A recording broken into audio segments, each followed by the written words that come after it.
təcrübəli, prinsipial bir insandır.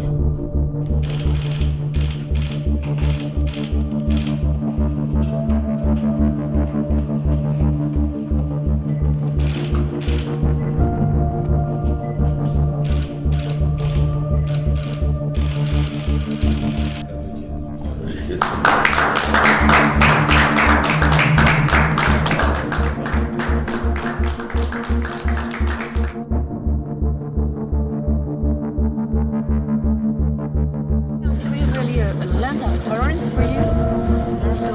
Yes. Of course it is. Because you have many political prisoners in jail now in Azerbaijan. So how can you say it's a land of It's not tolerance? true. Семья президента Алиева, еще со времен Алиева-старшего, то есть вся политика была нацелена на то, чтобы сохранить власть в семье.